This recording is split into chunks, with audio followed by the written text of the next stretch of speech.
Bismillahirrahmanirrahim. Assalamualaikum warahmatullahi wabarakatuh. Alhamdulillahirabbil alamin wassalatu wassalamu ala asyrafil anbiya wal mursalin wa ala alihi wa sahbihi ajma'in. Qala rabbi shrah li sadri wa yassir li amri wa hlul 'uqdatam min lisani yafqahu qawli. Rabbi yassir wa la tu'assir ya karim. Subhanaka la 'ilma lana illa ma 'allamtana innaka antal alimul hakim wa la haula wa la quwwata illa billahil aliyyil azim. Banyak baiknya kita buka majlis ilmu pada petang ini dengan sama-sama kita membaca Sab'atul Mathani Al-Fatihah. Auzubillahi minasyaitonir rajim. Bismillahirrahmanirrahim. Alhamdulillahirabbil alamin arrahmanir rahim maliki yaumiddin. Iyyaka na'budu wa iyyaka nasta'in ihdinas siratal mustaqim. Siratal ladzina an'amta 'alaihim ghairil maghdubi 'alaihim waladdallin. Pertamanya, mari sama-sama kita mengucapkan syukur kepada Allah Subhanahu Wa Taala dengan segala nikmat yang Allah berikan kepada kita. Mula daripada benda sekecil-kecil perkara sampailah sebesar-besar perkara. Alhamdulillah kita juga baru dikhabarkan dengan pengumuman Perdana Menteri yang ke-10. Alhamdulillah, itu juga adalah nikmat yang kita kena syukuri sentiasa. Seterusnya, marilah sama-sama kita membaca selawat dan salam ke atas junjungan besar Nabi Muhammad sallallahu alaihi wasallam. Allahumma salli ala sayyidina Muhammad wa ala alihi wasallam.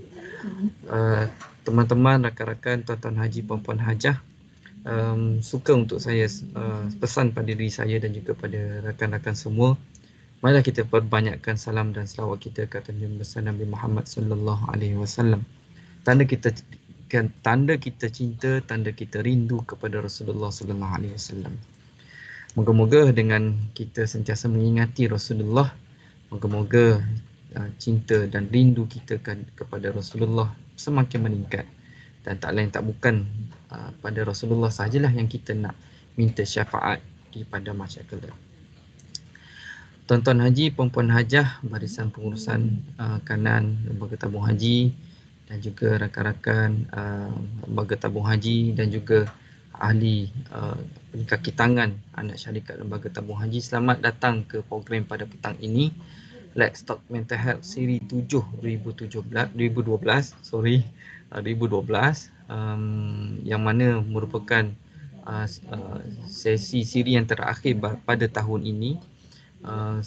Jika menyingkap kembali beberapa sesi yang lepas, kita juga telah berkongsi beberapa tajuk yang sangat-sangat signifikan berkaitan dengan kesihatan mental. Moga-moga perkara yang telah kita bincangkan pada sesi-sesi sebelum ini memberi manfaat, dan insya-Allah pada sesi hari ini juga memberi manfaat kepada kita semua. Tajuk pada hari ini iaitu sangat signifikan juga dengan kita berada di November dan juga penghujung tahun 2022 ini.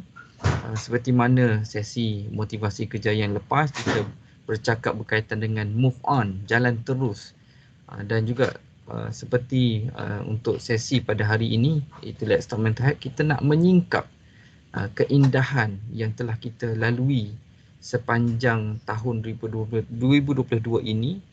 Namun begitu, walaupun keindahan yang kita lalui, ada juga di sebalik-sebalik itu ada ketidaksempurnaannya.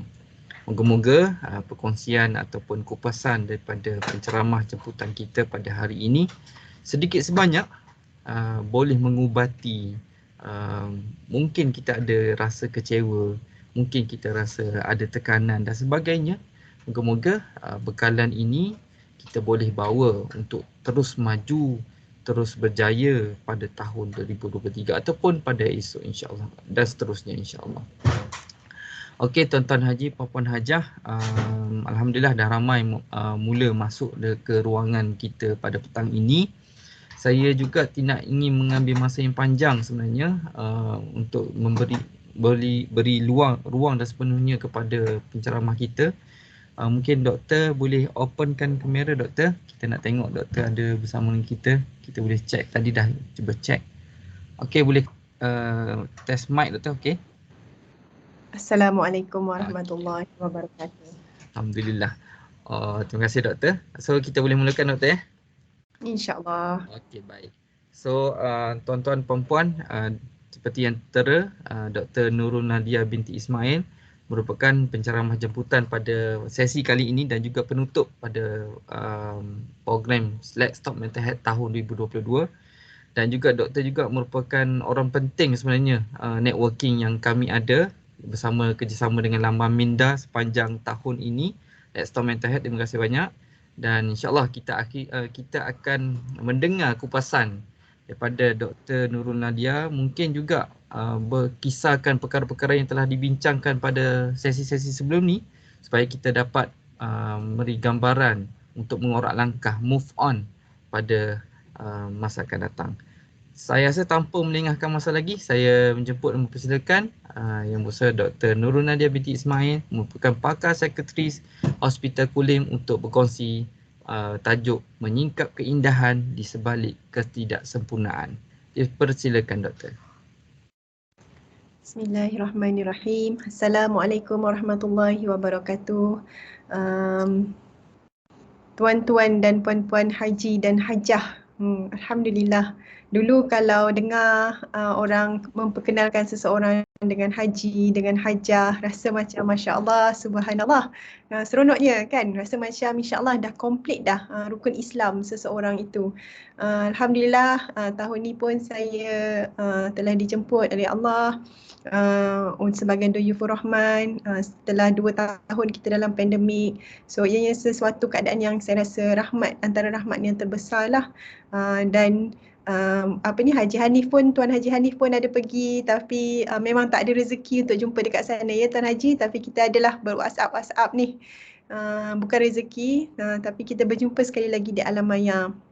Sama juga saya mewakili pihak Laman Minda ingin mengucapkan jutaan terima kasih dan syabas kepada pihak tabung haji dan juga Tuan Haji Hanif dan pasukan kerana telah menganjurkan satu aktiviti yang secara regular, secara tetap untuk membincangkan tentang isu-isu berkenaan dengan kesihatan mental dan juga diagnosa psikiatri. Amatlah kami daripada Laman Minda berasa amat berbesar hati dan mengharapkan agar apa yang telah kami kongsikan selama ini dapat sedikit sebanyak memberi manfaat dan juga dapat digunakan dalam kehidupan seharian. So tanpa melengahkan masa, kita akan mulakan ceramah pada hari ini, insya-Allah ceramah yang terakhir bagi tahun ini. Walau bagaimanapun, disebabkan kita punya tajuk tu adalah keindahan di sebalik ketidaksempurnaan, dan tujuan masa berbincangan Tuan Haji Hanif, tujuan tajuk ni mainly adalah untuk kita nak buat refleksi tentang sesi-sesi ceramah sebelum ni. Maka terus terang saya cakap, saya tak kisah kalau slide saya ni tidak sempat dihabiskan. It is okay sebab my focus is to answer any questions, any doubts, anything yang berlega-lega di di dalam fikiran haji dan hajah-hajah sekalian, untuk kita sama-sama bincang. Mungkin persoalan tersebut sebenarnya lebih membawa manfaat berbanding apa yang saya akan cuba sampaikan. So kalau ada apa-apa persoalan dan sebagainya, boleh terus angkat tangan. Saya rasa kita boleh terus bincang, insya-Allah. Boleh ya Tuan Haji? Okey, so saya berikan masa sampai pukul 4. So next slide. So ini adalah tajuk-tajuk ceramah yang telah kita sampaikan daripada pihak Laman Minda berkenaan dengan risau, normal personality atau penyakit, bina keyakinan diri untuk bangkit semula, kesihatan mental dan pemerkasaan wanita, Ramadan dan kesihatan mental di penghujung usia, tidur tak lena, mandi tak basah. That was given by Dr. Zul Azlin lah. So kita bercakap tentang banyak dah yang telah kita cover kan. Kita ada cover tentang penyakit anxiety ataupun mungkin personality anxiety tersebut, ataupun kadang-kadang kita jadi overthinking sampai bila kita risau kita tertanya-tanya adakah kita telah mempunyai penyakit mental ataupun tidak, hanya sebab kita mempunyai kerisauan. So rasanya semua pun dah faham kita ada spektrum. Kerisauan itu sendiri pun kita dah ada spektrum. Kerisauan adalah perkara yang normal. Kan, sebab Allah Subhanahu Wa Taala telah menyebutkan dalam firman-Nya, memang sengaja Allah menjadikan kita ini dalam keadaan resah gelisah. Kan, itu adalah nature seorang manusia. So kalau kita risau, it is okay. Mungkin disebabkan oleh personality atau mungkin disebabkan oleh ada sesuatu yang berlaku dalam kehidupan kita.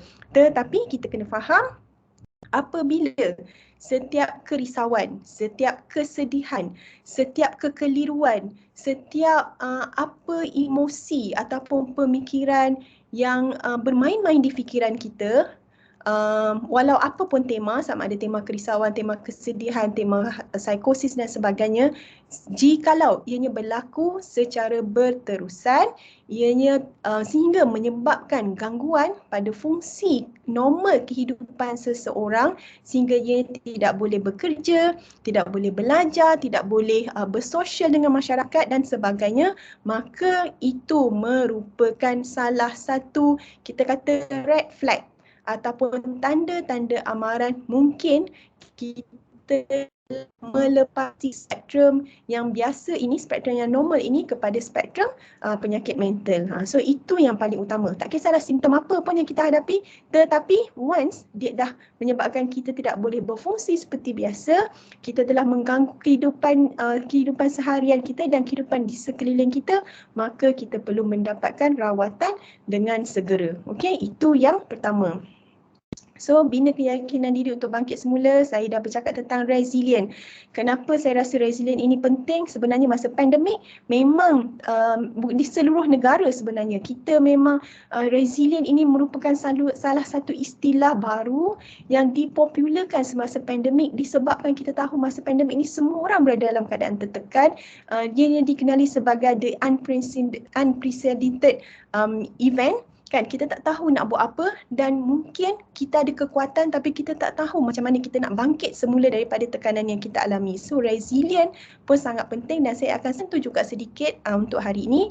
Dan terutamanya wanita, kita tahu risiko untuk mendapat anxiety dan kemurungan itu adalah lebih tinggi berbanding lelaki disebabkan oleh pelbagai faktor psikososial, faktor ekonomi, faktor hormon kita sendiri, faktor biologi dan sebagainya. Dan kita bercakap tentang Ramadan dan kesihatan mental serta kesihatan mental di penghujung usia, kerana kalau kita panjang umur kita akan menjadi orang tua. Dan akhir sekali tentang masalah tidur, dan masalah tidur ini saya rasa ianya spektrum yang sangat luas. Semua orang pun at some point of our life akan terkesan dengan masalah tidur, tetapi harap-harap apa yang telah dikongsikan oleh Dr. Zul dapat membantu kita. Okay, so next slide. Okey, sekadar satu kata-kata, insyaAllah kita akan buat aktiviti sebentar sekejap lagi. Kita tidak belajar daripada pengalaman, kan? Selama ni kita selalu cakap, kita belajar daripada pengalaman, kita belajar daripada kesilapan. Sebenarnya itu adalah pemahaman yang agak tidak tepat. Kenapa? Kerana kita sebenarnya hanya akan belajar apabila kita membuat refleksi daripada pengalaman yang kita lalui. Dan ini adalah kata-kata daripada senior saya, iaitu Dr. Umi Azlin. Beliau sekarang ni adalah pakar psikiatri di Hospital Serdang, tak salah, di Hospital Serdang, dan beliau ada di Andorra Women's Hospital juga. Okay, next slide.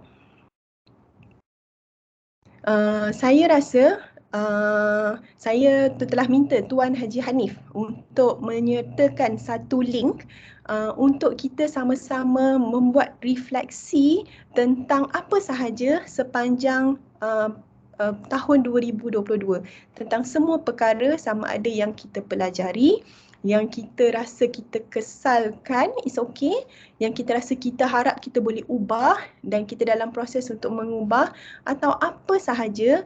Dan saya harap anda semua dapat pergi kepada link tersebut untuk sama-sama catatkan apa sahaja refleksi yang anda ingin tuliskan. Okey.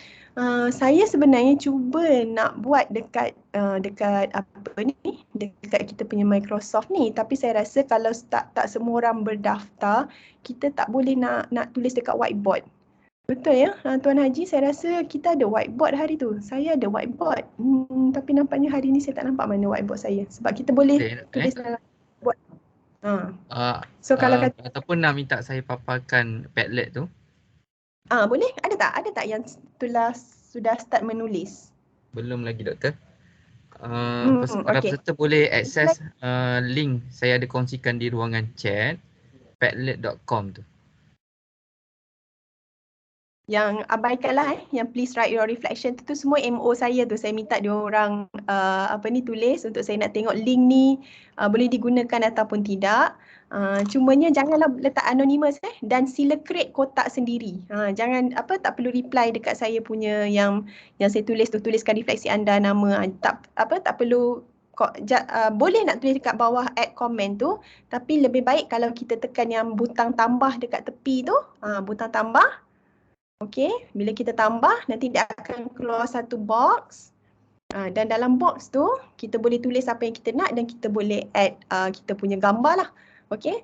So saya rasa clear kot lah kita punya instruction. So bolehlah sambil-sambil tulis, nanti towards the end of sesi ni insyaAllah kita akan buka balik Padlet ni, tengok kalau ada sesiapa yang berjaya menulis sesuatu di ruangan Padlet ini. Dan saya nampak dah ada orang masuk dah dalam tu, dah ada orang masuk untuk cuba menulis. So that's very good.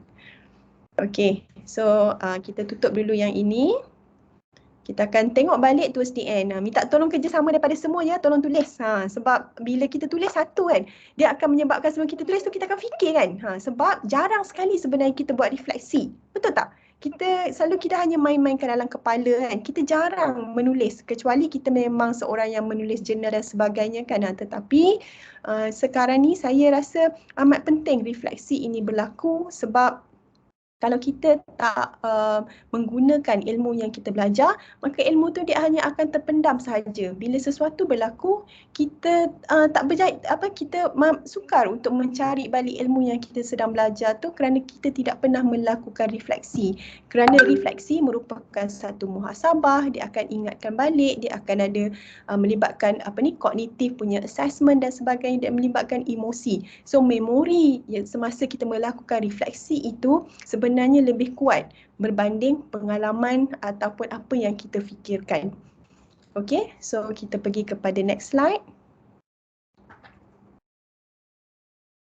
Okay, dan sementara kita berfikir-fikir nak tulis nak tulis refleksi, ini adalah satu lagi aktiviti yang saya harap semua orang ada pensel dan ada pen. Jangan risau tentang bulatan yang anda sedang yang anda sedang lihat dalam tu. Cuma kalau katakanlah dalam refleksi tu nanti anda boleh nak tulis di mana level kesihatan optimum anda, then that would be great as well. Kalau tak nak kongsi pun tak apa, tapi kalau nak kongsi pun that would be great. Sebab kita bila kita tulis, maksudnya pihak tabung haji ni secara keseluruhannya dia boleh tahu secara menyeluruh bagaimanakah tahap kesihatan optimum para pekerja ataupun para pekerja di tabung haji. Okey, bila kita nak bercakap tentang kesihatan mental antara saya rasa perkataan atau ayat-ayat yang penting atau famous bila kita cakap tentang kesihatan mental ialah WHO ataupun World Health Organization sendiri telah mengatakan bahawa there is no health without mental health. Kan, maksudnya kesihatan itu tidak ada jikalau tiada kesihatan mental. Betul ataupun tidak? Kan, kalau kita renung balik memang betul.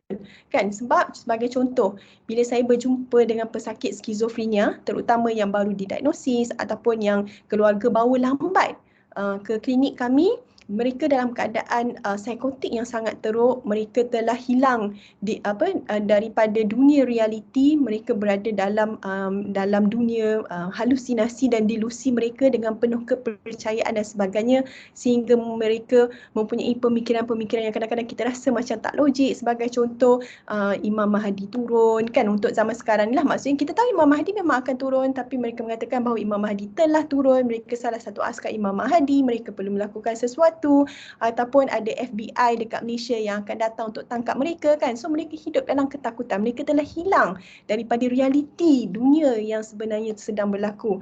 So bila perkara tersebut berlaku, kita melihat bahawa walaupun dia tak ada kencing manis, walaupun dia tak ada darah tinggi, walaupun dia masih muda, walaupun dia sedang belajar menuntut degree dan sebagainya, namun disebabkan oleh kesihatan mental yang tidak dirawat dengan tepat, yang tidak dirawat dengan cepat, menyebabkan seluruh kesihatan itu hilang.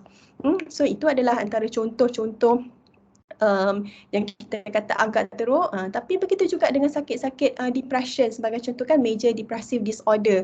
Walaupun orang tu sihat dan sebagainya, namun disebabkan kemurungan yang tidak dirawat dengan betul, maka dia hilang fungsi, dia hilang minat untuk bersosial dengan orang lain. Dia tidak dapat mencapai apa yang dia ingin capai. Dia mungkin tak dapat nak sit for exam, tak boleh nak mohon pekerjaan yang diingini dan sebagainya kerana kemurungan itu tidak dirawat. So, saya rasa memang sangat-sangat tepat apa yang dikatakan oleh World Health Organization, there is no health without mental health. Okay? Dan saya rasa kalau kita nak berbalik kepada agama Islam itu sendiri, perspektif daripada agama Islam itu sendiri dalam kesihatan mental, maka kita boleh lihat dalam 5 perkara maqasid syariah kan. Bila kita melihat, kita rujuk semula kepada 5 perkara maqasid syariah, yang pertama sekali yang dia nak jaga ialah agama kan.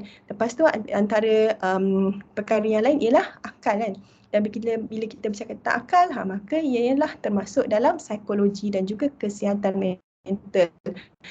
Bila tak dapat menjaga salah satu daripada 5 perkara maqasid syariah ini, maka sudah pastikan kita punya maqasid syariah itu tidak sempurna dan ianya memberi kesan kepada perkara-perkara yang lain. Okay, so saya ingin memperkenalkan untuk hari ini 6 aspek kesihatan optimum. Okay, so bila kita bercakap tentang kesihatan optimum, bila kita bercakap tentang kesihatan mental, kita tak bercakap tentang kesihatan emosi semata-mata, tetapi kita mahu tahu apakah tahap ataupun level kesihatan fizikal kita, kesihatan sosial kita, kesihatan pekerjaan, intelektual dan juga hilang lagi satu.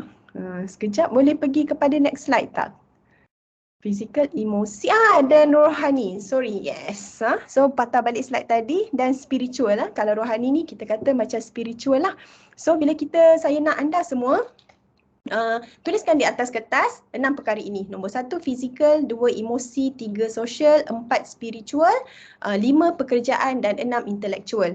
So kalau kita tengok dekat bulatan tu, dia bermula dengan nilai 0 dan dia berakhir dengan nilai 10. 0 maksudnya tahap kesihatan kita berada dalam keadaan yang sangat tidak baik, dan 10 bermaksud tahap kesihatan kita berada dalam keadaan yang sangat baik. Dan ini kita lakukan, atau penilaian ini adalah kita perlu lakukan dengan jujur. So sekadar sedikit guideline, yang dimaksudkan dengan kesihatan fizikal ialah peranan aktif untuk kita menjaga kesihatan fizikal. So apa yang telah kita lakukan, bukan kita just tengok aku ni sihat ke tak, tetapi apakah usaha yang telah kita lakukan untuk memastikan bahawa kesihatan mental kita, kesihatan fizikal kita ini berada di tahap yang baik, serta tingkah laku yang kita sedang lakukan.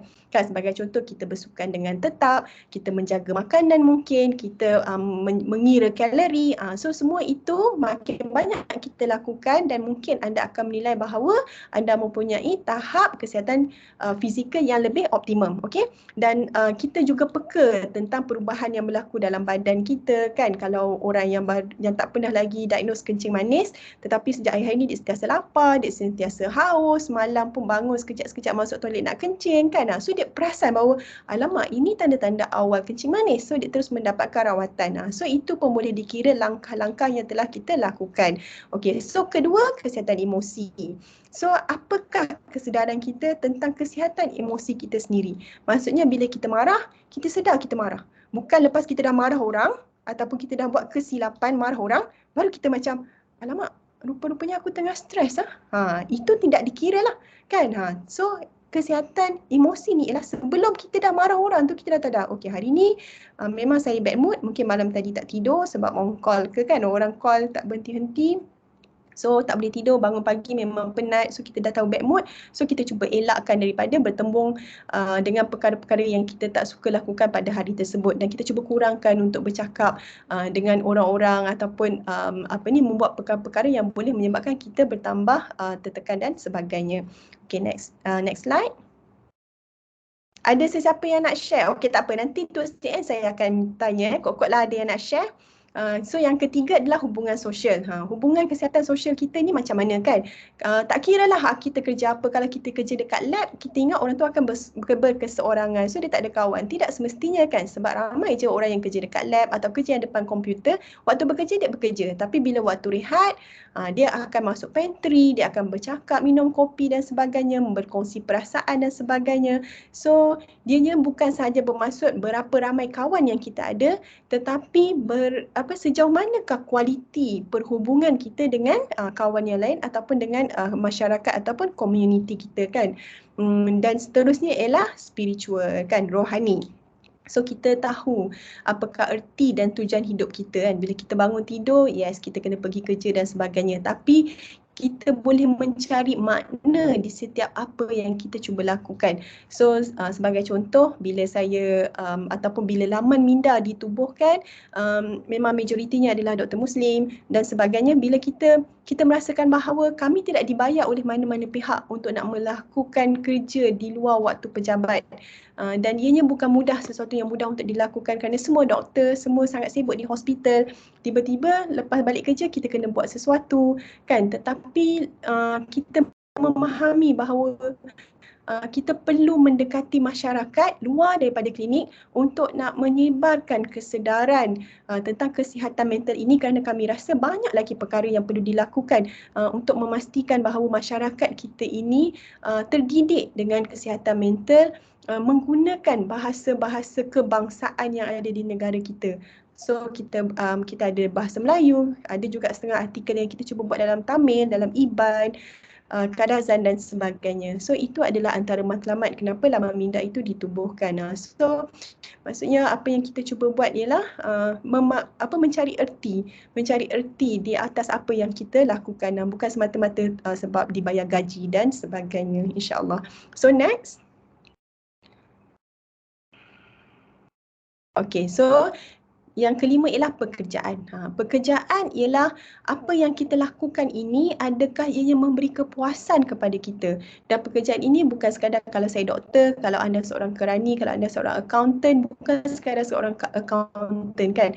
Tetapi bagaimanakah pekerjaan anda di rumah kan. Kalau lelaki, minta maaf, ni contoh-contoh biasa sahaja tapi saya pasti ramai lelaki Melayu sekarang ni sangat rajin dekat rumah kan. Kalau dulu kita dimomokkan dengan contoh, lelaki bila balik kerja, buka surat khabar, letak kasut, buka stokin, angkat kaki, terus tengok TV ke, tengok bola lagi sekarang ni World Cup kan, tengok bola dan sebagainya kan, tak kisah dah pasal anak dan sebagainya kan. So adakah itu diri kita kan. So kita sama-sama refleksi. Tapi saya memang kena cakap, saya rasa benda tu dah tak banyak berlaku. Kalau berlaku pun jarang-jarang sebab saya rasa lelaki Melayu sekarang ni memang sangat hebat lah. Diorang hebat di tempat kerja, diorang pun hebat di rumah kan. At least saya tahulah suami saya macam tu kan. Saya rasa dia yang paling banyak masuk dapur berbanding saya. So Alhamdulillah. So seterusnya intelektual kan. Intelektual ni bukan sekadar kita rasa sejauh mana kita ni pandai dalam bidang kita kan. Tetapi bagaimana ilmu-ilmu yang ada dalam diri kita, pengetahuan yang ada dalam diri kita itu kita dapat aplikasikan dalam kehidupan kita. Kita dapat menyumbang kepada masyarakat dan kita dapat membantu untuk menyelesaikan masalah-masalah yang berlaku dalam kehidupan seharian. So itu adalah makna-makna kesihatan optimum yang kami cuba perkenalkan. Dan sebenarnya kami ada modul, dan modul ini dipanggil pohon sihat ataupun sanubari. Okey, tetapi untuk nak melakukan modul ni kita perlu buat satu chapter mungkin dalam 1 ke 1.5 jam dan kita mungkin perlukan antara 5 ke 7 sesi untuk nak melengkapkan modul kesihatan optimum ini. Tapi saya hanya bawa satu helai atau satu muka surat daripada modul yang kami ada di Kementerian Kesihatan Malaysia. So rasanya semua orang dah boleh tulis kan, dah ada markah masing-masing. Ada sesiapa yang nak share tak markah anda? 0 sampai 10. Ada yang rasa semua orang boleh unmute kan sendiri? Tuan Haji Hanif ke tak boleh? Dia boleh raise hand, nanti kita akan unmute kan. Okey. So boleh raise hand kalau ada sesiapa yang nak kongsi lah. Kalau tak ada kita akan proceed sahaja. Okay, tak apa. Nampak macam tak ada. Tak ada, it's okay. Next, sebab ini semua refleksi kepada diri anda. Don't worry. Okay, so Yang soalan seterusnya, bila anda secara jujur telah memberikan markah-markah kepada setiap domain kesihatan optimum tersebut, sekarang saya nak anda duduk sebentar kan, cuba macam take a step back kan, take a step back, bersandar sebentar, tanya pada diri anda, apakah markah-markah yang telah anda berikan pada setiap domain kesihatan optimum itu sempurna? Kan, adakah ianya sempurna? Dan kalau tidak kiralah apa jawapan anda, sama ada ia cukup sempurna pada pandangan saya ataupun saya merasakan bahawa ianya masih kurang sempurna tapi saya okey dengan markah tersebut, ataupun saya rasa ia tidak sempurna dan saya tahu memang saya tak happy pun dengan markah-markah tersebut dan saya tahu saya memang dalam ada masalah ke, ada ujian, cabaran dan sebagainya pun, it is okay. Sebab apa yang saya cuba buat sekarang ni ialah refleksi. Kan, sebab Tuan Haji Hanif minta saya buat refleksi, so saya datangkan semua refleksi tools of reflection yang kita ada atau yang kita gunakan di Jabatan Psikiatri lah.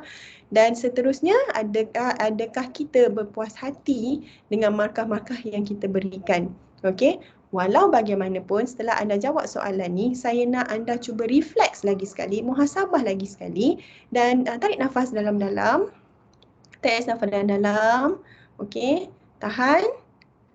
Dan lepas, dan anda tanya lagi sekali, adakah markah yang anda berikan itu adalah daripada diri anda sendiri ataupun markah yang anda berikan itu adalah apa yang anda rasa orang lain akan beri kepada anda. Sebab kalau jawapannya ialah sebenarnya ini bukan daripada diri saya ni. Contoh, saya rasa tahap fizikal saya 7. Tapi orang selalu kata saya ni gemuk lah, saya ni kuat makan lah, saya ni kurang bersenam lah. So bila saya teringat benda tu, saya bagi 5 sahaja tadi. So bila terjadi sedemikian rupa, saya nak anda tanya balik diri anda, berapakah sebenarnya kesihatan optimum anda pada domain fizikal tersebut berdasarkan pandangan anda pada diri sendiri. Okey, kita tak nak ambil tahu apa yang orang fikir lagi semasa kita buat aktiviti ni. Kita nak tahu apakah sebenarnya yang kita truly rasa, yang kita benar-benar dengan sejujurnya beri markah itu kepada diri kita. Okey? So seterusnya, dan kita boleh buat aktiviti ni mungkin setiap bulan kan, setiap bulan ataupun mungkin bila berlaku perubahan besar dalam kehidupan kita. Contoh tiba-tiba kita perlu dipindahkan ke tempat lain tanpa kerelaan hati, ataupun kadang-kadang kita dinaikkan pangkat tanpa kita bersedia kan. Sebab bila naik pangkat, walaupun naik gaji, maksudnya kerja kita pun, tanggungjawab kita pun lebih besar kan. Dan terus terang saya cakap, kenaikan pangkat ini walaupun kita kata ianya adalah positive life event, tetapi positive life event ini juga sebenarnya boleh menjadi kita kata predisposing factor ataupun faktor penyebab kepada gangguan kesihatan mental. Dan memang saya jumpa ramai sangat. Terus terang saya cakap, saya memang jumpa ramai. Masa awal-awal saya dalam bidang psikiatri, saya macam terkejut kan. Macam hari tu dia, contoh yang saya pernah jumpa, dia dapat harta pusaka.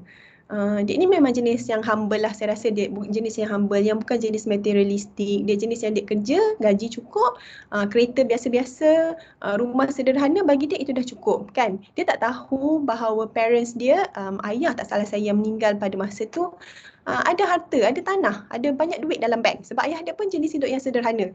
Tetapi bila saya tak pasti sama dia anak tunggal dan sebagainya, tapi lepas saya dia meninggal dan lawyer datang dan sebagainya, dia disahkan bahawa dia adalah penerima sebanyak beberapa ratus ribu ataupun banyaklah.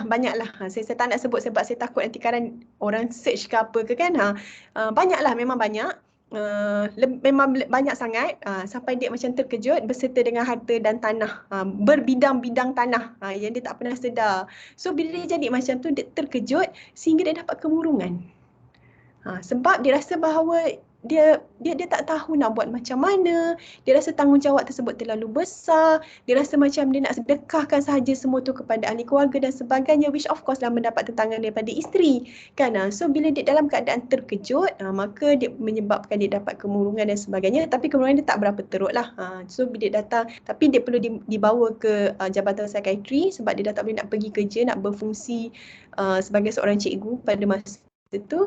So bila kita rawat, memang itu sahajalah yang kita dapat lihat penyebab kepada kemurungan yang berlaku. So sebab itulah sebenarnya bila kita nak bercakap tentang kemurungan, walaupun bila kita tengok DSM-5, kita tengok ICD-10, kan kriteria itu adalah 9. Semua orang boleh hafal, dan kriteria itu sangat simple. Semua orang boleh faham, boleh hafal, boleh tik, boleh diagnose secara luarannya, secara kita kata face value-nya. Tetapi apa yang membezakan seorang doktor yang bukan dalam bidang psikiatri dengan psikiatris ataupun pakar psikiatri ataupun dengan orang awam ialah sejauh mana pengalaman mereka, penilaian mereka itu yang akan menentukan sama ada seseorang itu benar-benar mempunyai kemurungan ataupun tidak.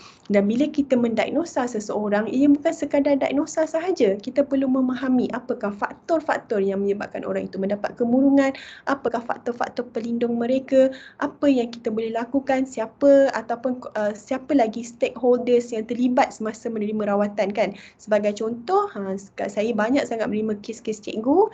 So bila cikgu datang dengan tekanan dan sebagainya, mohon dipindahkan tapi tak boleh nak dipindahkan sebab biasalah kan nak pindah semua ni bukan senang kan. So kita perlu kontak dengan PPD, kita perlu kaunselor dekat PPD, dan banyak lagi. Kita perlu kontak husband, contoh kalau isteri yang sakit dan sebagainya. So banyak sebenarnya perkara-perkara yang perlu dilakukan, bukan semata-mata mendiagnosa seseorang. Okay, so next slide. Masih tak ada siapa-siapa nak share markah kesihatan optimum tadi? Belum nampak lagi doktor yang raise hand tu. Tak ada lagi Semua orang malu ke apa? Ke semua orang bagi 10? Kerja kat tabung haji kan? Nikmat lah insyaAllah kerja dekat tabung haji, boleh pergi haji dan sebagainya, semua pun dah haji dan hajah kan. Tak ada apa dah yang kita nak nak mencari-cari lah. Okay. Ada. Di Padlet ada doktor? Itulah. Ada ni. Saya pun baru perasan ada. Saya berasa sedih apabila orang di sekeliling saya gemar bermain dengan isu kesihatan mental. Betul. Betul. Sangat betul. Saya setuju. 12 tahun yang lepas atau 13 tahun yang lepas, masa saya mula-mula masuk dalam psikiatri, saya ada masa ke? Saya bercerita sikit lah.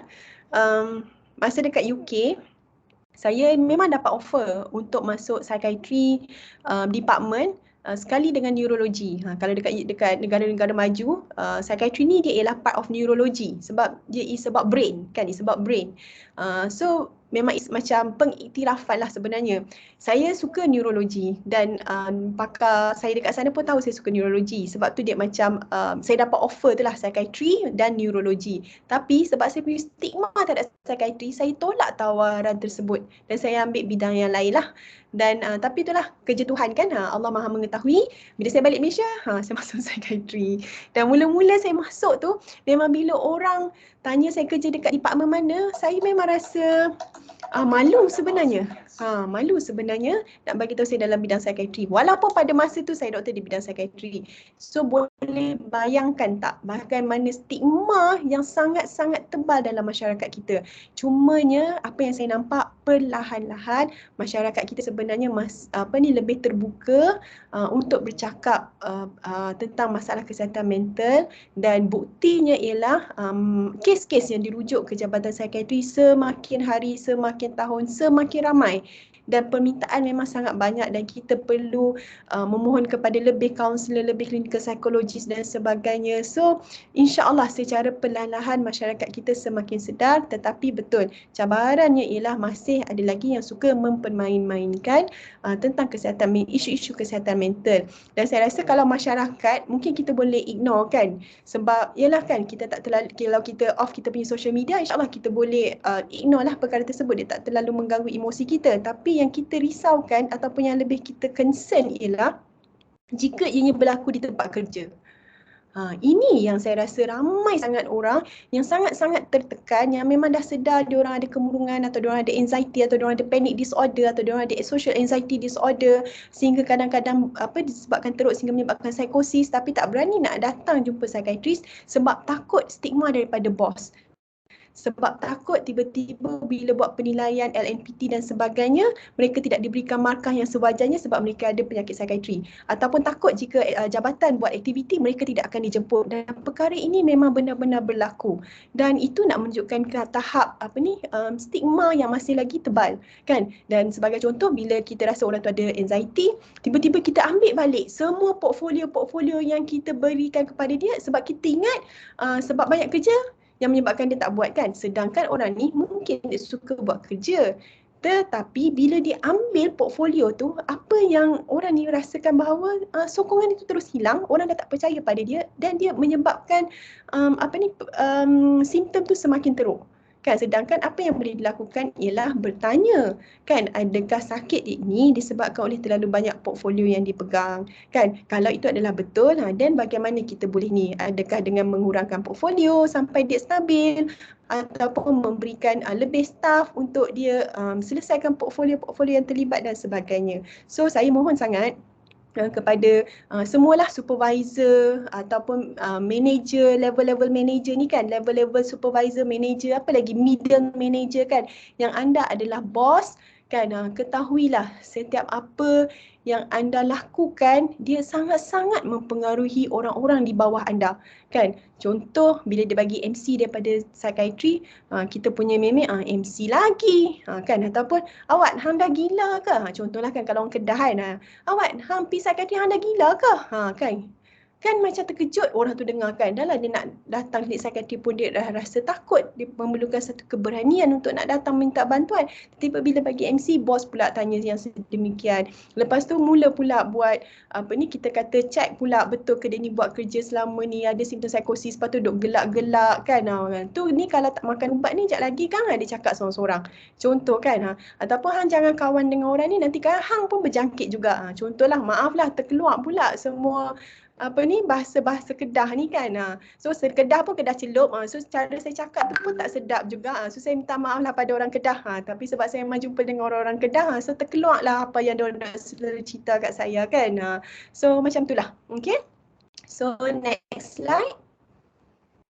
So minta tolong ya, sekali lagi saya minta tolong sangat-sangat sebab memang betul bila contoh, kan, kita kat sini kita ada kilang, kita ada bank. Bila ada pekerja bank hari tu, saya bagi contoh, bila ada pekerja bank hari tu memang didiagnose mempunyai kemurungan disebabkan oleh faktor perceraian dan faktor masalah financial, memang agak sukar nak rawat sebab dia dah ada hopelessness. Hopelessness ni dia rasa macam dia dah tak ada semangat, dia rasa macam hidup ini memang sudah tidak berguna dan dia memang sentiasa berfikir untuk nak bunuh diri sahaja. And dia bukan orang Islam. So bagi dia tak ada masalah untuk dia nak bunuh diri. Dan dia even terfikir untuk nak racun anak dia juga. Sebab dia rasa kalau dia meninggal, kalau dia mati, dia bunuh diri, nanti anak dia siapa nak jaga, dan dia takut anak dia dapat kemurungan, so dia fikir untuk bagi racun kepada anak dia juga. Dan memang sangat sukar untuk kami nak rawat sebab dia memang dah rasa hopeless, kan. Memang masalah itu masalah yang sangat besar. Orang dah bercerai, macam mana kita nak suruh baik balik, kan. Takkan kita nak suruh cari boyfriend dan sebagainya, kan. Masalah kewangan bukannya bila kita ke telefon bank, begitu dia ada kemurungan, bank akan dismiss sahaja pinjaman tersebut dan sebagainya, kan. Tak, dia memang isu yang besar.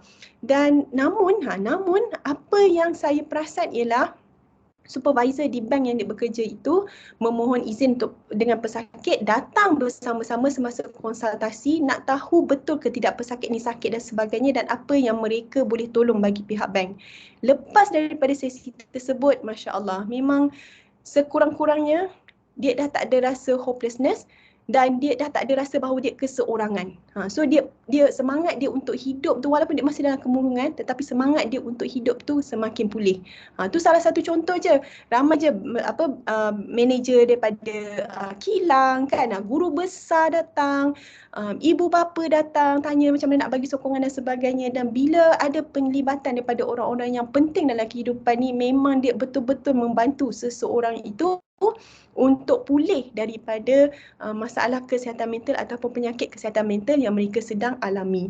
Okay, so ini adalah sedikit sebanyak ABC tentang kemurungan. Sekali lagi, kemurungan dia bukan tentang lemah iman. Harap-harap masuk 2023 kita dah tak membincangkan lagi adakah kemurungan ini disebabkan oleh masalah kurang iman dan sebagainya, kurang percaya kepada Allah dan sebagainya. Harap kita tak bincang kepada itu. Tetapi perbincangan kita itu haruslah berpaksikan kepada bahawa iman yang teguh dapat membantu seseorang itu untuk pulih daripada kesihatan mental. Kan, kepercayaan yang baik tentang sifat-sifat Allah yang maha pemurah, yang maha mengasihani, yang maha lembut, yang maha menyembuhkan, yang maha memberi, yang maha pengampun. Semua sifat-sifat Tuhan yang maha lembut ini, yang maha baik ini, kita tekankan dalam terutamanya dalam masyarakat Muslim, bahawa dengan kepercayaan ini, walaupun seseorang itu mempunyai kemurungan yang teruk, walaupun seseorang itu mempunyai anxiety yang teruk dan sebagainya, ianya dapat membantu mereka ke arah penyembuhan. Dan untuk makluman semua, memang kita dekat Kementerian Kesihatan Malaysia sekarang ni pun kita telah menubuhkan satu jawatan kuasa spiritual. Sebab kita memahami bahawa spiritual ini sangat-sangat penting, terutamanya dalam masyarakat yang beragama kan. Especially bila kita tahu bahawa Islam di negara kita adalah sebagai agama rasmi kan. Keluhuran perlembagaan, kedaulatan undang-undang kan dan sebagainya. So ianya satu perkara yang sangat penting, dan kita sebagai pakar-pakar psikiatri, we are looking into that and how we are going to integrate spiritual treatment ini dalam perawatan seharian kita, insyaAllah. Tolong doakan, tolong doakan. Saya pun salah satu daripada EJK, insyaAllah. So, sebagaimana kefahaman masyarakat, kita ingat kemurungan ini bersebab, tetapi ada juga pada setengah masa walaupun kita mempunyai apa yang kita mahukan dalam kehidupan, kemurungan itu masih boleh berlaku. Okey, dan kemurungan itu bukan bermaksud orang tu tiba-tiba tak pergi kerja, berhenti kerja, dia hilang cita-cita dan sebagainya. Kadang-kadang kemurungan itu walaupun orang itu dilihat mencapai sesuatu dalam kehidupan tetapi struggling. Kan, struggling yang dirasai dalam diri itu boleh menyebabkan seseorang itu mendapat kemurungan. So kemurungan ini memang mempunyai pelbagai wajah, pelbagai bentuk dan sebagainya. So never judge a person. Okay, terutamanya memang pakar psikiatri dah sahkan.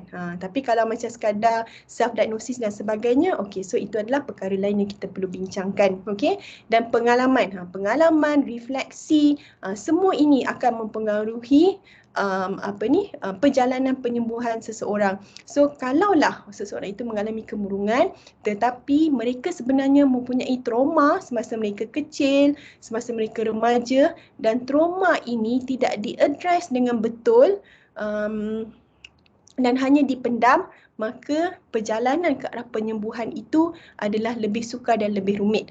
Dan untuk pengetahuan semua, memang sejak akhir-akhir ini mungkin disebabkan atas kesedaran kesihatan mental yang lebih baik, saya jumpa ramai sangat di kalangan remaja kita yang berusia 17, 18 hingga 25 tahun ini yang datang dengan simptom-simptom anxiety dan kemurungan disebabkan oleh mereka mengalami trauma semasa kecil, termasuklah physical abuse, sexual abuse. Sexual abuse ni tak semestinya rape, kan, tak semestinya dirogol dan sebagainya, tetapi molestation kan, dimalukan dari segi seksual, meraba dan sebagainya. So semua ini sebenarnya telah memberi kesan kepada remaja kita sekarang. So address the trauma kan, address the trauma, talk to someone, jangan suppress. Bila kita suppress, kita ingat kita lupakan, tetapi subconsciously kita punya ego kita itu masih lagi berperang sama ada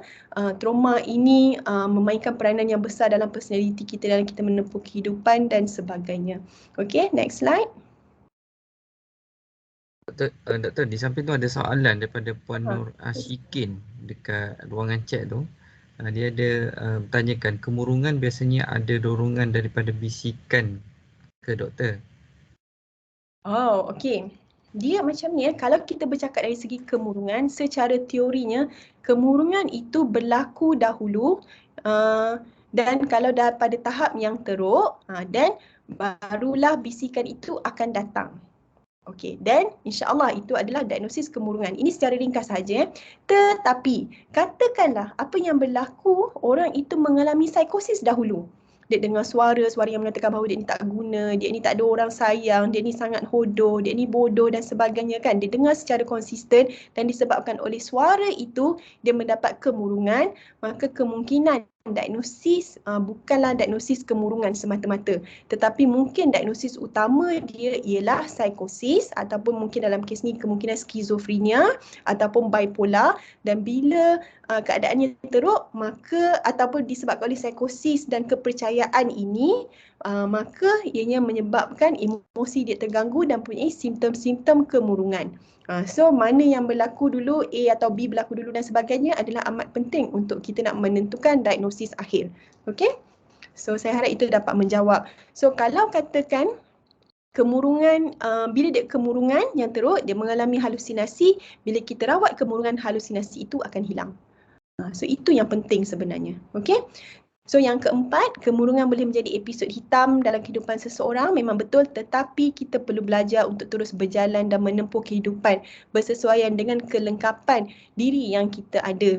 Saya lupa nak letak gambar, saya ada satu gambar yang saya rasa sangat-sangat penting, gambar orang yang cuba memanjat bukit. Kan dalam kehidupan kan kita seolah digambarkan sebagai orang yang cuba memanjat bukit sebab kita nak capai apa yang kita ingin capai kan.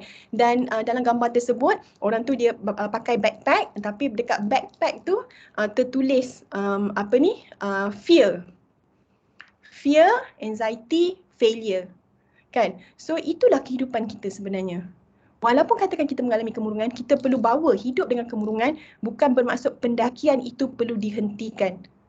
Kerana kita masih boleh mendaki, yes, dia akan jadi lebih sukar, tetapi walaupun kita kena bawa backpack yang mengandungi depression, anxiety, masalah-masalah yang lain, masalah besar, trauma, keraguan dengan keyakinan diri dan sebagainya, kita kena bawa bag itu, kita kena bawa semua itu, letak dalam backpack itu, dan kita kena pastikan kita masih lagi melangkah untuk nak capai. Sebab hanya dengan itu sahaja kita akan dapat menyembuhkan ataupun dapat memahami tentang kehidupan bahawa kita ni tidak sempurna. Kehidupan itu sendiri bukanlah tentang happiness semata-mata, bukanlah tentang kejayaan semata-mata, tetapi itu adalah reward kepada kita. Kehidupan itu sendiri mempunyai banyak sangat cabaran yang kita perlu bawa di belakang dan bukan kita hidup di dalam kemurungan tersebut. Kan dia berbeza kita bawa kemurungan dengan kita hidup dalam kemurungan. So itu yang kita kena didik masyarakat dan kita kena didik kawan-kawan kita yang mungkin terkesan dan sebagainya. Kita masih lagi boleh mencapai insya-Allah apa yang kita capai dengan diagnosis kemurungan atau dengan diagnosis anxiety, dengan syarat kita mendapatkan bantuan dan perkara-perkara yang kita perlu lakukan ke arah penyembuhan. Okay, so next. Mintalah bantuan, okay? Please do seek help. It is okay. Sebab walaupun kan ramai sangat orang takut datang klinik psikiatri, tapi percayalah kita tak mendiagnosa seseorang sesuka hati. Ramai je yang bila datang kita tanya soalan, kita buat sesi counselling sedikit psikoterapi dan sebagainya. Lepas tu kita cakap, oh kami tak rasa anda mempunyai sebarang masalah kesihatan mental yang major, tetapi yes, ada tekanan dalam hidup anda. So selalunya itulah perkara yang paling saya suka buat. So bila saya dapat diagnosis macam tu, pesakit dia memang akan terkejut dan dia akan, oh saya tak gila doktor. Contohlah itu antara respon yang saya macam sepanjang kita konsultasi tu kita tak ada sebuah pun perkataan tu. Bila kita cakap tak ada diagnosis, oh dia punya muka dia tu, oh saya tak gila doktor. Kita pun macam dah gelak, kita cakap tak ada siapa yang guna perkataan tu, but yes, you are not crazy, definitely. Dia cuma ada tekanan ataupun stres. So dan dia daripada situlah dia akan macam lebih confident kan. Sebab tu it's okay, minta je bantuan. Kalau anda tak ada penyakit, anda tak ada penyakit. Kalau katakan anda penyakit dan penyakit itu adalah ringan, kemungkinan tak perlu ubat pun lagi. Cuma perlukan sesi kaunseling yang berterusan dan sebagainya. So ask for help. Okay. Next. Kalau tak suka saya kan, contohlah kan kalau tak suka doktor perempuan, ada doktor lelaki, tak suka datang government, ada dekat swasta, kita ada banyak pilihan. Know your options, okay? So masyarakat termasuklah budaya keprihatinan dan bertimbang rasa memainkan peranan yang amat penting sebagai faktor penyembuhan. So please, kalau tadi saya sentuh kepada manager, middle manager, supervisor dan sebagainya ataupun these big bosses ni kan yang selalu sangat memberi tekanan kepada orang-orang bawahan yang mempunyai penyakit mental, saya juga nak memberi penekanan kepada rakan-rakan sejawat dan juga orang-orang yang berada di bawah. Kan sebab kemurungan ni dia tak kenal wajah. Kan dia boleh hit middle manager, dia boleh hit your boss, dia boleh hit you, dia boleh hit anybody, dia boleh hit a doctor, dia boleh hit a psychiatrist pun. So maksudnya itulah, beri sokongan without judgement. Okey? Dan begitu juga dengan pengambilan ubatan. Jika anda perlu, teruskan. Kalau tak perlu, bincang baik-baik dengan doktor kan. Dan diagnosis, ini amaran. Okey? Ini amaran dan perkara inilah sebenarnya yang menyebabkan kenapa stigma itu masih berlaku. Bila seseorang itu mengalami kemurungan klinikal ataupun anxiety klinikal, jangan dijadikan peluang untuk mengambil kesempatan atas bantuan yang diberikan. Contoh, bila katakanlah kemurungan kita awal-awal kita diagnose, kita rasa okey lah sementara nak tunggu ubat ni, kita akan bagi MC biasanya seminggu ke 2 minggu. Lepas tu kita akan jumpa balik, kita nilai, kita adjust ubat dan kadang-kadang kita sendiri akan merasakan bahawa anda perlu pergi kerja sekarang. Sebab lagi lama anda tak pergi kerja, lagi ia tidak membantu ke arah penyembuhan. Sebab kerja itu adalah salah satu protective factor. Ada memang juga yang kita perasan yang mengambil kesempatan mengatakan bahawa tapi saya rasa saya tak bersedia lagi doktor. Kan dengan pelbagai alasan dan sebagainya. So bila kita dalam keadaan tersebut, ianya tidak akan membantu ke arah penyembuhan. Okay, so jangan ambil kesempatan. Okay, next. Okay, having depression doesn't make you a broken person and not an abnormal human being. Semua kita ni broken pun sebenarnya, kan? Apa yang membezakan kita punya kebrokenan itu, ataupun sejauh mana kita broken itu adalah sebab bagaimana kita mencantumkan pieces-pieces kan, atau sepihan-sepihan yang pecah itu kembali semula menjadi whole, menjadi satu semula, adalah bergantung sejauh mana kita deal dengan kehidupan kita, dengan masyarakat kita, dengan cara kita bercakap dengan doktor kita, cara kita bercakap dengan orang, pengharapan kita kepada Yang Maha Esa.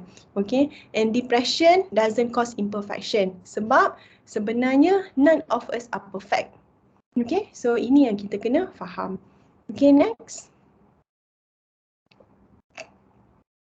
Okay, so let's practice self-compassion. Saya rasa saya dah terlebih masa tapi saya ambil beberapa minit sahaja lagi. Next. Self-compassion ialah satu perkara yang sangat-sangat penting untuk kita nak membentuk resilient dalam diri kita. Okay, so self-compassion ni dalam bahasa mudah dia lebih kurang macam self-love. Tapi self-love tu dia tak sama dengan self-compassion. Self-compassion ini ialah bagaimana kita menyayangi diri kita, bagaimana kita menerima diri kita, bagaimana kita menghormati diri kita sebagaimana kita menghormati orang ataupun sebagaimana kita menyayangi orang lain yang kita sayang. Okey, sebagai contoh, katakanlah kita sayang suami kita. Sebagai contoh lah kan, kita sayang suami kita. Siapa tak sayang suami kan? Especially suami yang baik, suami yang rajin kan, tall, dark and handsome lagi kan. Siapa tak sayang suami, contoh kan. So katakan dia buat silap, lepas tu dia minta maaf kan. Dia minta maaf, selalunya kita akan maafkan. Betul tak? Contohlah kan, sebab kita sayang orang tu kan. Mungkin parents kita, mungkin anak kita kan. Dia minta maaf, kita pun maafkan kan. So benda tu kita buat tak kat diri kita? Contoh bos suruh siapkan account lah, contoh kan, siapkan account. Kita kira kita rasa macam dah okey dah, kita pun hantar, bos pun present. Dia tengah present, bos perasan kurang 1-0 ke kan, and titik perpuluhan salah ke, nombor 3, nombor 6 tertulis 9 dan sebagainya kan. Dan lepas tu bos pun of course dia berasa malu, dan lepas tu kita kena marah definitely. Dan bila kita kena marah tu, adakah kita pada masa yang sama, yes we have to admit kecuaian tersebut, dia memang berlaku, tetapi bagaimana kita menilai diri kita atas kesilapan tersebut? Kalau katakan kita bermula dengan itulah aku ni memang tak guna, daripada kecil lagi mak dan ayah aku memang kata aku ni anak tak guna, contoh kan. Kita ingat balik trauma-trauma kita di masa lalu kan. Cikgu pernah kata saya bodoh, kawan pun pernah ejek saya bodoh. So kita pun macam aku ni memang bodoh, aku ni memang tak layak lah nak buat kerja-kerja macam ni kan. So kalau itu pikiran-pikiran yang kita ada, maksudnya kita telah mengkritik diri kita dengan penuh kezaliman. Kita tidak berlaku adil pada diri kita. Dan inilah yang menyebabkan kenapa seseorang itu tak ada keyakinan diri, seseorang itu sentiasa merasakan bahawa dunia ini tidak adil, seseorang itu sukar untuk membina perhubungan disebabkan dia tidak boleh percaya kepada orang lain, sentiasa paranoid, sentiasa syakwa sangka dan sebagainya. Sebab bagaimana kita menilai diri kita itu menyebabkan kita juga secara tanpa sedar menilai orang lain dengan penilaian yang kita buat pada diri kita. So, kalau kita buat silap, sebesar mana pun kesilapan tu, the first thing, yes, kita akui. Kan, kalau memang betul, kita akui, jangan deny, kita akui, tetapi berasa belas kasihan kepada diri kita. So, jangan kata, oh, aku ni memang bodoh. Tak.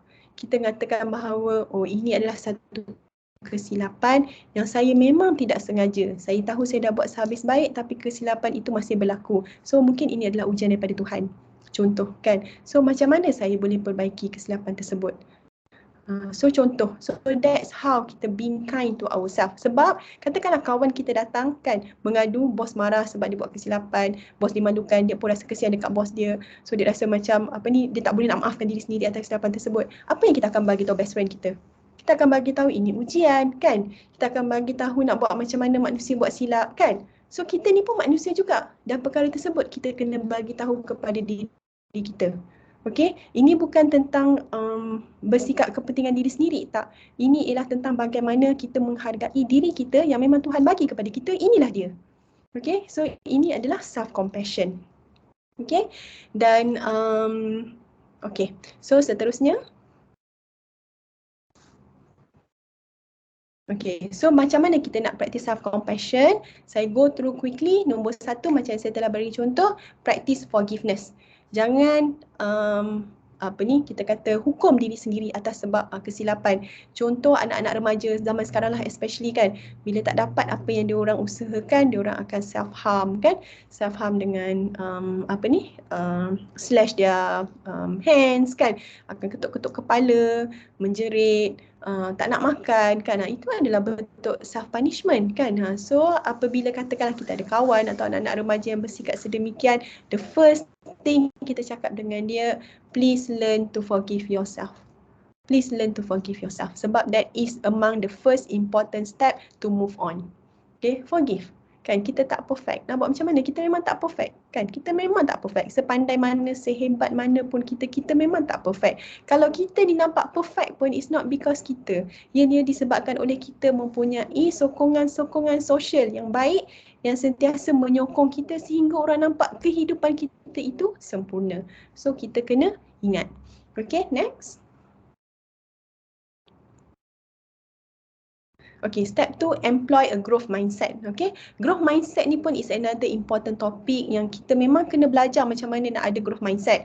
So, growth mindset ni bermula apabila satu, kita tak elak daripada buat perkara yang kita tak suka. Kan, contoh yang paling kerap kot yang saya jumpa lah. Dan ini memang cerita benar yang berlaku bila cikgu-cikgu lah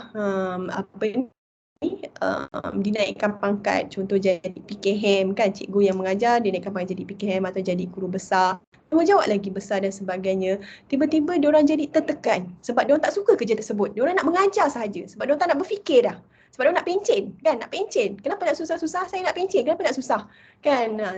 Kalau jadi guru besar kena pergi meeting, kena produce kertas kerja, kena macam-macam kan. So diorang jadi tertekan sehingga perlu mendapatkan rawatan psikiatri. Walaupun sepanjang daripada umur 22, 23 diorang bekerja tu sampai umur 58, they have always excellent.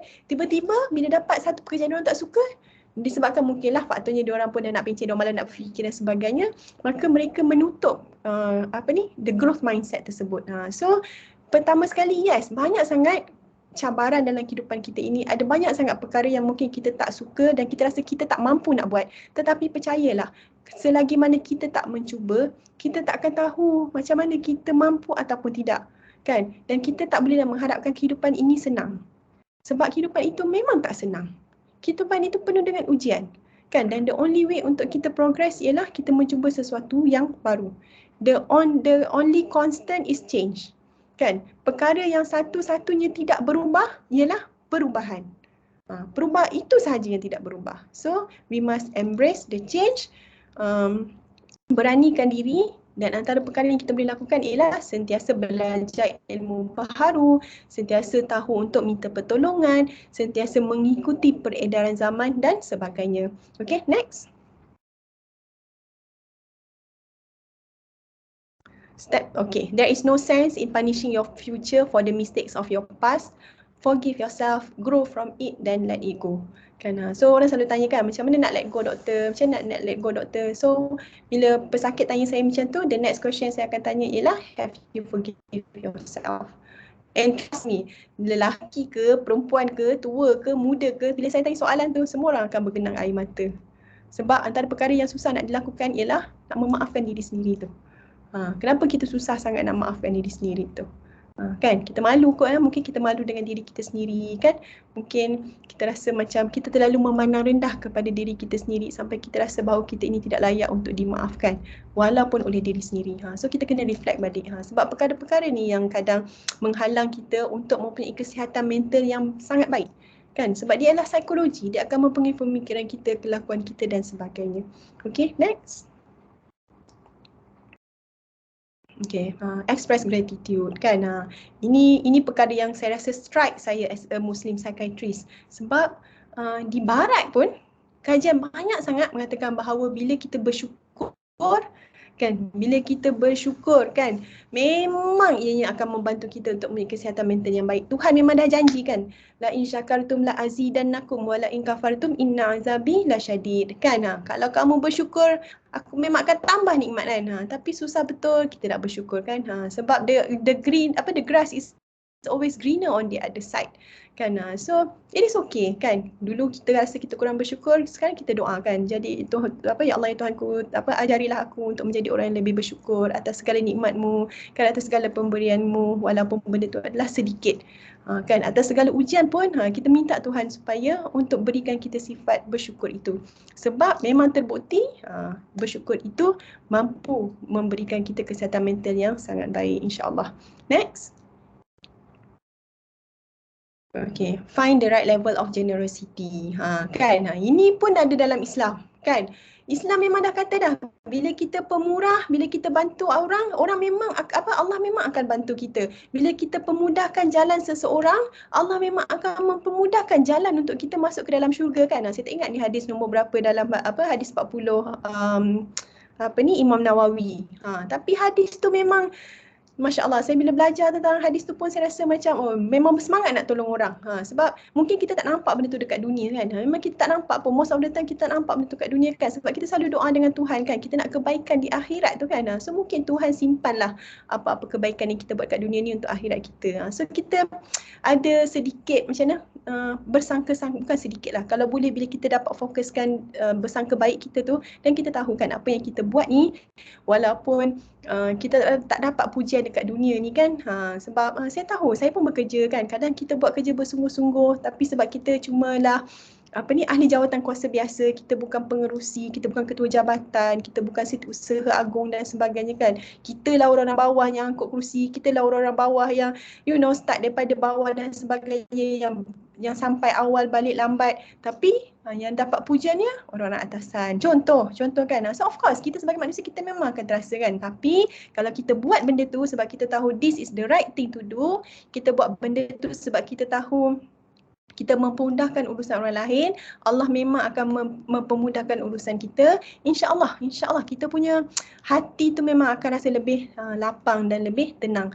Dan ianya akan membenarkan kita untuk berhadapan dengan sebarang cabaran yang datang kan. Sebab Tuhan memang dah kata, dia tak akan bagi benda yang kita tak mampu kan. So kalau lah berat macam mana pun benda tu, tapi sebab Tuhan bagi, so kita kena yakinlah. Maksudnya Allah tahu kita mampu. Memang sakit, memang sakit. 2-3 hari ni saya memang asyik menangis je dengan pesakit kan. Sebab ada setengah pesakit tu macam kawan juga dan sebagainya kan. So bila diorang datang minta tolong dan sebagainya, ceritakan masalah, kita terkejut kan. Kita ingat kehidupan dah sempurna, tapi rupanya Tuhan uji pada ketika ini kan. So memang tak ada jalan lain kan. Memang tak ada jalan lain kecuali kita memang kena bersangka baik dengan Tuhan.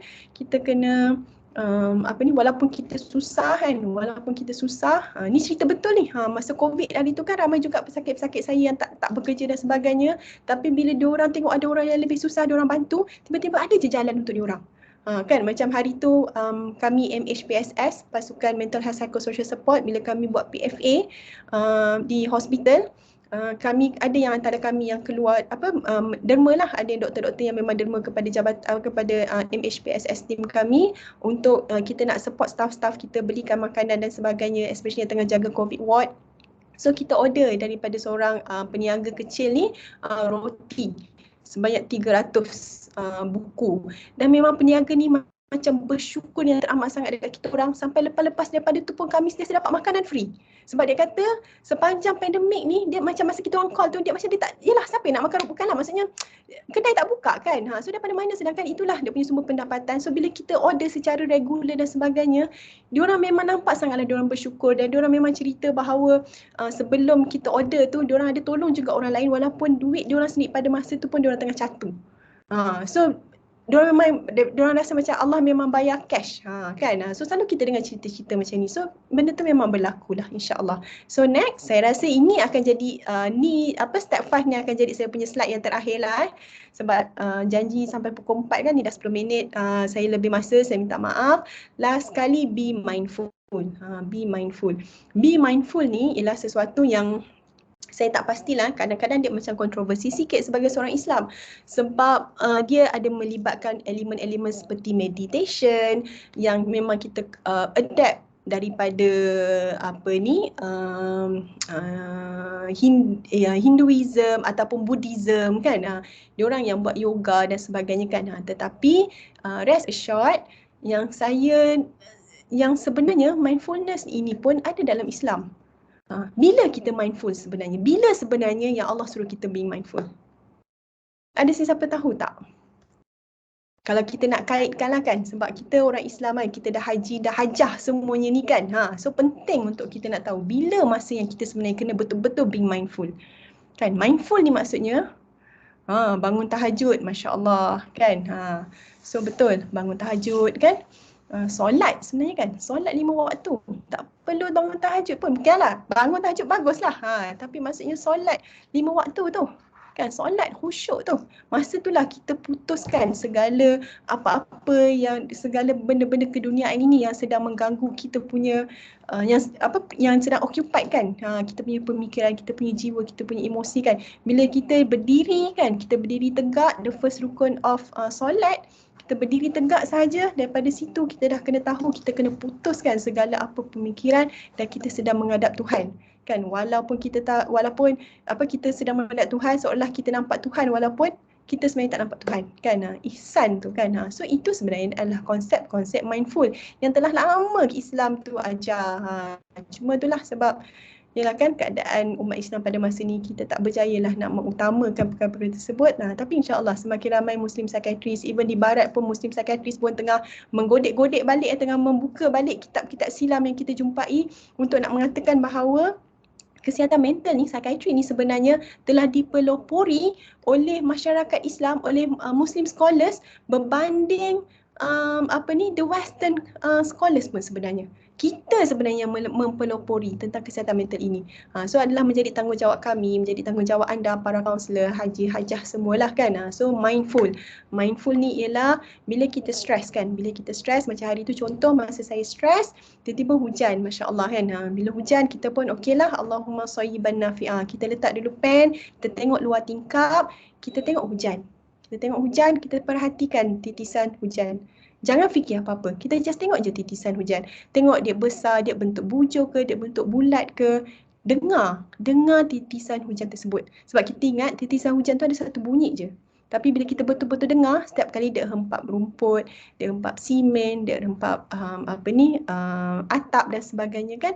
Sebenarnya setiap bunyi itu adalah berbeza.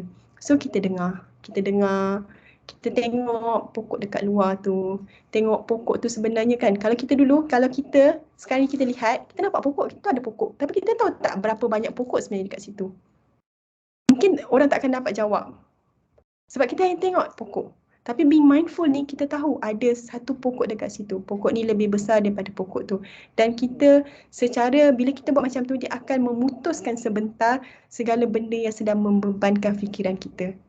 So kita perlukan masa tersebut, dan pada masa yang sama kita tarik nafas secara perlahan-lahan kan. So benda itulah yang akan menenangkan kita untuk seketika.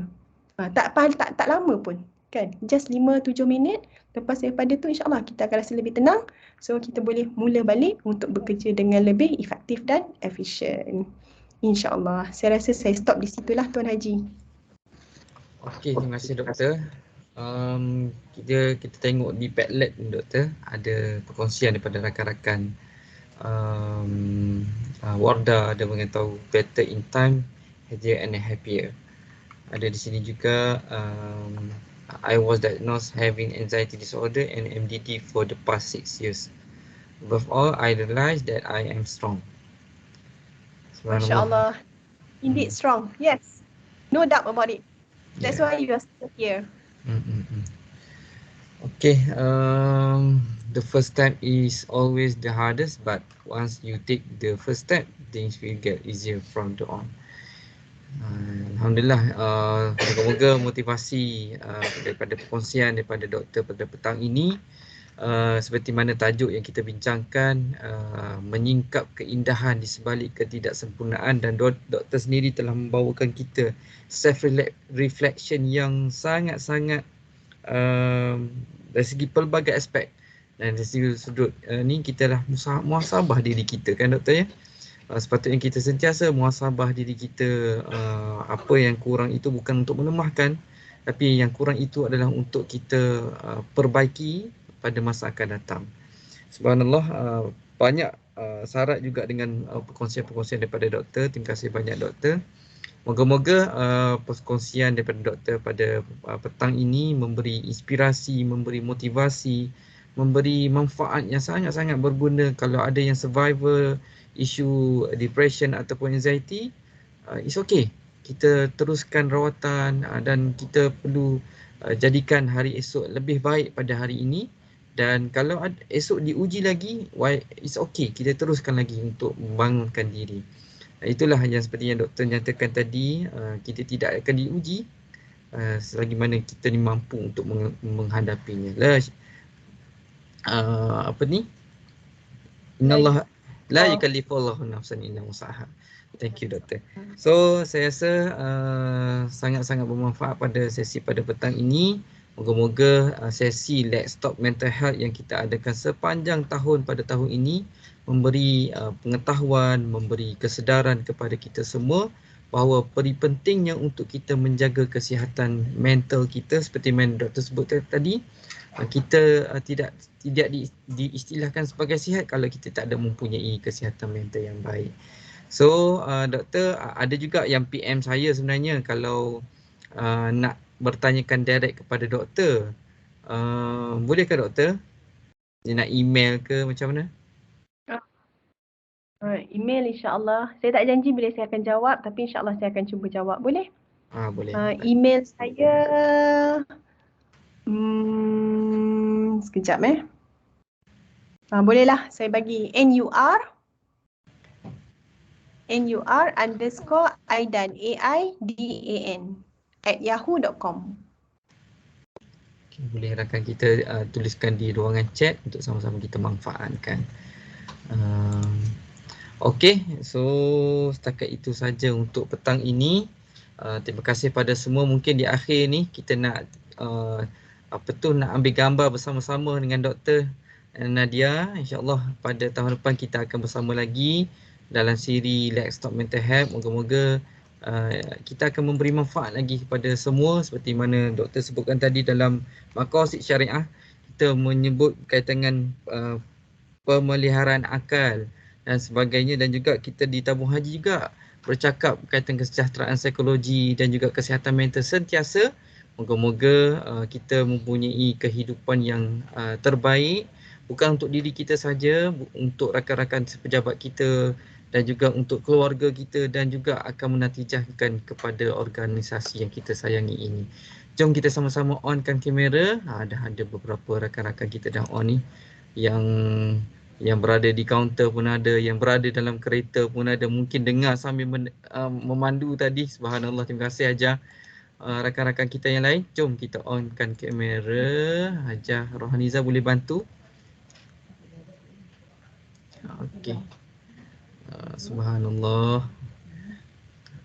Moga-moga program-program seperti ini memberi input yang bermanfaat untuk kita semualah, insya-Allah. Okey, ready? Kita smile 3. Okey, 1, 2, 3. Okey, thumbs up lah. Ayuh. Okey, terbaik. Terima kasih pada semua.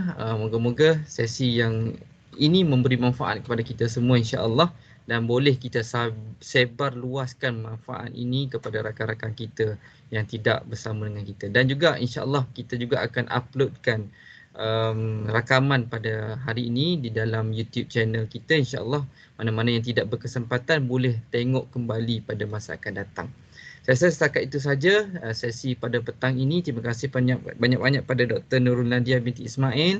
Terima kasih banyak-banyak kepada Lama Minda. Terima kasih banyak-banyak kepada Tuan Haji, Puan Hajah yang berada di seluruh Malaysia. Tak kiralah di Sabah, Sarawak, Selangor, Seremban, Sarjan Hasno setia di situ. InsyaAllah kita akan berjumpa lagi di lain masa, insyaAllah.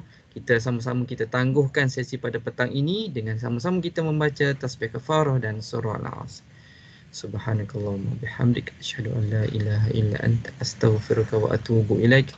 Wal 'asr innal insana lafi khusr illa allazina amanu wa 'amilus solihat wa tawassaw bil haqq wa tawassaw bis sabr. So akhirnya wabillahi taufik wal hidayah. Assalamualaikum warahmatullahi wabarakatuh. Terima kasih semua.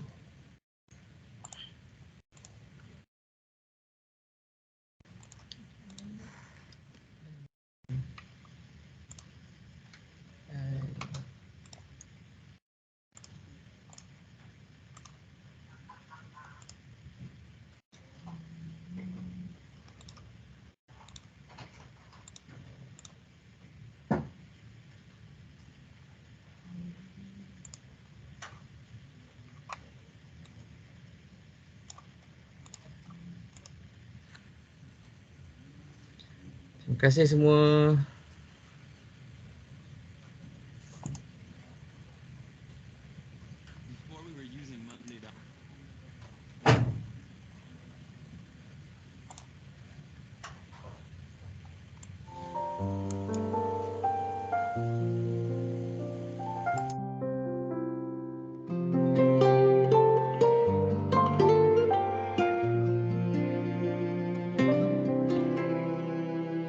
وانا بين ايديك محتاجة ايه في حاجة اكبر من كده وانا عمري كون احلم في يوم اعيش حياة بالشكل ده وانا بين ايديك محتاجة ايه في حاجة اكبر من كده وانا عمري كون أحلم في يوم أعيش حياة بشكل ده وأنا بين إيديك محتاجة إيه في حاجة أكبر من كده وأنا عمري كون أحلم في يوم أعيش حياة بشكل ده كل اللي فات من عمري فات ومش بإيدنا نرجعه خلينا أكثر في اللي جاي ما بقاش في وقت نضيعه كل اللي فات من عمري فات ومش بإيدنا نرجعه خلينا أكثر في اللي جاي ما بقاش في وقت نضيعه وانا مش هضيع عمري تاني لو ثواني هينفعوك